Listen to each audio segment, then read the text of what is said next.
This story isn't about ghosts or monsters, but it's one of the most disturbing and surreal experiences of my life. A few years ago, one early morning, I was walking to my bus stop, eating a banana. It was dark, misty, around 5 a.m., and I was half asleep, debating something silly, like whether I should grab a coffee before or after my commute. As I neared the dimly lit corner of my street, a tall man in a black mask suddenly stepped out of a dark alley to my left. Being sleepy and still waking up, I barely even registered him at first. That is, until he shouted, "Put down your purse," and pointed a gun at my head. That's when reality finally hit me. He repeated, "Put down your bags." I tried to stay calm. Okay, I'm putting them down over here. Then he ordered me to walk toward him, into the alley, and get on the ground. My heart was pounding, and my hands were still sticky from the banana. All I could think was, I need to get away from here. I complied, saying, "I'm coming, okay." As I walked toward him, my mouth just kept going almost on its own. "Look, see, I'm on the ground. My stuff is over there. Please just take my stuff." He didn't like that. He screamed, "Shut up, okay?" And then he got on top of me, pressing the gun to my head.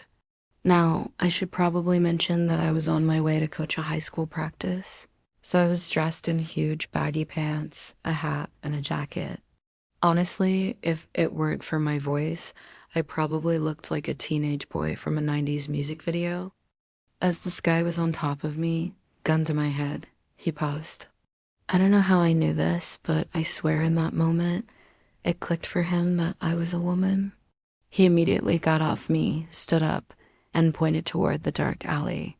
"Come with me," he said. My stomach dropped.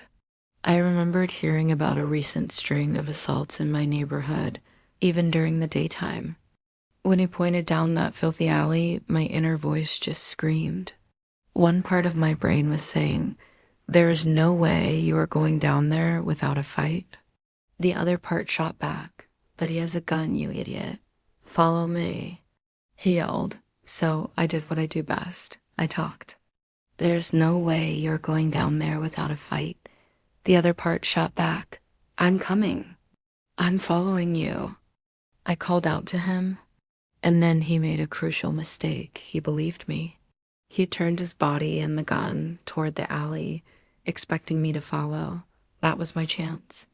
I took a deep breath, tucked my head down in case he started shooting, and just sprinted. I heard this high-pitched wail, and it took me a second to realize it was my own voice screaming.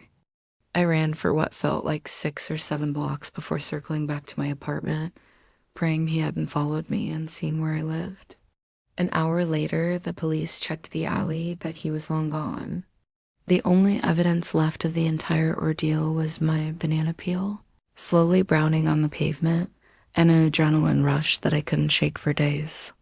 I'd be lying if I said the experience doesn't still bother me sometimes, but I'm incredibly grateful that I'm haunted by the what ifs and not by the what dids. Thank you for listening to my story.